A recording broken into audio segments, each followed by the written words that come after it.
Na hii yote inatupa himaya ya kuona jamii jinsi inavyokwenda, watu wanavyokuwa wanafanya, utasikia vitu mbalimbali vinatokea. Lakini haya ya kufanya makadirio yote yanayotokea haya alishaweka bayana Mtume wetu Muhammadin pale alipopata kusema kataballahu almaqadir alkhalaiq qabla an yakhluqa as-samawati wal ard bi 50,000 sana.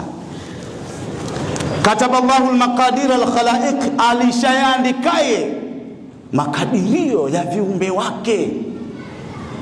Sasa vipi? Kabla an yakhluqa as-samawati wal ard, kabla ya kuumbwa mbingu 7 na ardhi 7, 50,000 sana, miaka 50,000 before kuumbwa kwa chochote kilichomo katika ardhi. Makadirio yako yalishatengenezwa kwamba wewe itakapofika mwezi Machi, Irani atapigana na Marekani na atadinda na atauonyesha ulimwengu kwamba naweza kufanya kile kilicho bora. Yalishaandikwa. Makadirio ya riziki yako, ule nini, utembee nini, kikukute kipi, yalishaandikwa miaka 50,000 kabla ya kuumbwa kwa mbingu na ardhi. Na hii yote inatakiwa tujue katika himaya ya kwamba kila linalotokea ni maandiko ya Mwenyezi Mungu, na sisi kwa ile yakini na imani zetu tunatakiwa tujue kwamba hapa wa kumrudia ni Mungu tu kwa kila hali. Lakini imani zetu sasa hivi zimekuwa dhaifu sana, na imani hizi kwa dhaifu sana ni vile ambayo tunaona katika cycle ya trend. Sasa hivi imefika kipindi kuna vitu vinatokea. Mfano sasa hivi ukiangalia kwenye mitandao, ukipata kwenye taarifa habari, ukisikia mtu akikushika bega, nyeti zimeondoka, na watu wanaamini katika kwamba eti hawaamini tena Mungu, wanaamini eti pini na raba bendi ambayo tunafungia pesa na pini ya kufungia nepi inaweza kukuzuia wewe nyeti isiondoke. Inna lillahi.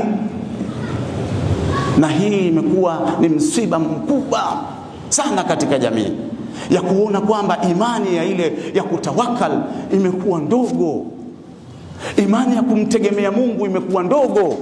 Sisi Waislamu, Mwenyezi Mungu kupitia kipenzi chetu Mtume wetu Muhammadin alishaweka utaratibu. Sisi tumewekewa, angalia sasa, tumewekewa dua ambazo ziko kwenye kitabu na sunna. Tumewekewa sura ambazo ukizisoma hudhuriki na chochote katika dunia isipokuwa Mwenyezi Mungu atake. Tumewekewa hadithi ambazo Mtume Muhammad katuletea dua, ukizisomazo hizo asubuhi, mchana na jioni hukutwi na chochote.